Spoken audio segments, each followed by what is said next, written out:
Hello student, मैं नीरज शर्मा, आनंद institute के YouTube channel पर आपका स्वागत है। लास्ट वीडियो में हमने अकाउंटेंसी का जो अकाउंट्स होते हैं उनके यूजर्स के बारे में पढ़ा, एक्सटर्नल यूजर और इंटरनल यूजर्स। अब हम धीरे धीरे अकाउंटेंसी का जो सब्जेक्ट है उसके बारे में जो कुछ इंपॉर्टेंट शब्दावलियां हैं, आधारभूत शब्दावलियां जो आपको आगे जाकर आपके प्रैक्टिकल क्वेश्चंस को करने में हेल्प करेगी और आपके कॉन्सेप्ट को क्लियर करेगी, उसके बारे में डिस्कस करेंगे इस वीडियो में। तो आइए बच्चों, लेखांकन की आधारभूत शब्दावली, इसमें आज हम सिर्फ 2 पॉइंट लेंगे। फर्स्ट है आपका लेनदार यानी क्रेडिटर्स और सेकंड है आपका देनदार यानी डेटर्स। लेनदार कौन होते हैं, देनदार कौन होते हैं, थोड़ा प्रैक्टिकली वैसे मैं आपको बताता हूं। मान आपका एक बिजनेस है यानी एक व्यापार है, व्यापार में क्या किया जाता है बच्चों, परचेज किया जाता है और सेल्स किया, यानी माल बेचा भी जाता है और खरीदा भी जाता है। तो ये माल खरीदा और खरीदने के बाद उस माल को क्या किया जाता है, बेचा जाता है। क्रय करना मतलब परचेज और विक्रय करना मतलब सेल्स। परचेज यानी खरीदने का जो तरीका होता है बिजनेस के अंदर वो 2 तरीके के होते हैं, एक कैश में और एक क्रेडिट में, यानी कि नकद क्रय और होता है उधार क्रय।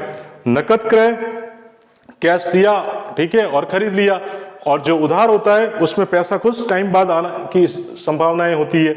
अब जो उधार क्रय होता है वो फिर 2 तरीके से उसका पैसा आने की संभावनाएं होती है। एक तो हम उधार किसी से एक माल खरीदा और उसको कहा, ऑरली उसको कहा यार कि मैं तेरे को पैसा 2 दिन बाद 4 दिन बाद मैं पैसा आपको दे दूंगा। तो एक तो होता है ऑरल प्रॉमिस यानी मौखिक आश्वासन।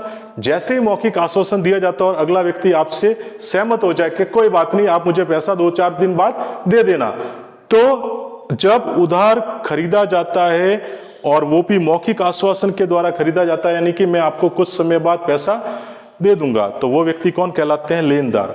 ऐसा व्यक्ति जिससे हमने माल खरीदा है वो भी कैसा, उधार, और उसको कुछ समय बाद पैसा दे दिया जाएगा, तो वो कौन कहलाते हैं, क्रेडिटर्स।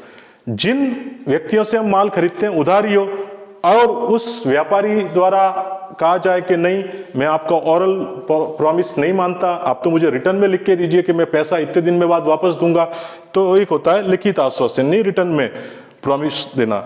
तो रिटर्न में जब दिया जाता है तो वो एक फॉर्मेट बना दिया जाता है, एक बिल फॉर्मेट किया जाता है जिसमें वो लिख के दे देता है कि भाई इतने टाइमिंग के बाद मैं आपको पैसा दे दूंगा।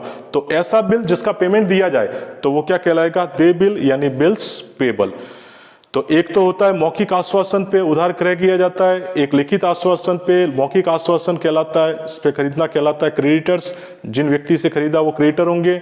लिखित आश्वासन में जो बिल ड्रॉ किया जाता है उसको अपन कहते हैं दे बिल यानी बिल्स पेबल। ये दोनों क्रेडिटर्स और बिल्स पेबल दोनों मिलकर कहलाते हैं व्यापारिक देयता यानी ट्रेड पेबल्स, यानी बिजनेस को इन लोगों को पेमेंट करना है। ये तो हुआ आपका क्रेडिटर्स के बारे में, ठीक है। अब आ जाइए देनदार यानी डेटर्स के बारे में। तो डेटर्स का रिलेशन सीधा सीधा होता है सेल्स से। अब सेल्स बिजनेस में होते हैं 2 प्रकार से, एक होता है कैश सेल्स और एक होता है क्रेडिट सेल्स, नकद विक्रय और उधार विक्रय। नकद विक्रय में दिक्कत नहीं आती है, समस्या होती है उधार विक्रय में। अब उधार विक्रय में यानी हमने किसी को माल बेचा किसी कस्टमर को, वो कस्टमर हमको पैसा अभी नहीं दे पा रहा है, बाद में देता, वो कहता है मैं आपको कुछ दिन बाद पेमेंट कर दूंगा, तो वो होता है ऑरल प्रॉमिस यानी मौखिक आश्वासन। जैसे वो कुछ दिन बाद पेमेंट देने की बात करता है तो वो व्यक्ति कौन कहलाता है, बिजनेस के डेटर्स यानी देनदार कहलाते हैं।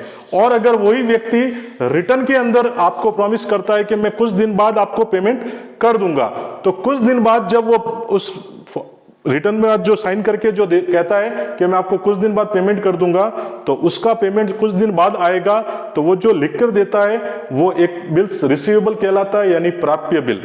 तो इसका पेमेंट कुछ टाइम बाद आ जाएगा। तो ये इस तरीके से ये बिल्स रिसीवेबल और ये होता है आपका डेटर्स यानी देनदार। डेटर्स और बिल्स रिसीवेबल दोनों मिलाकर दोनों का पैसा रिसीव होगा, इसलिए ये बिजनेस के व्यापारिक प्राप्य यानी ट्रेड रिसीवेबल कहलाते हैं।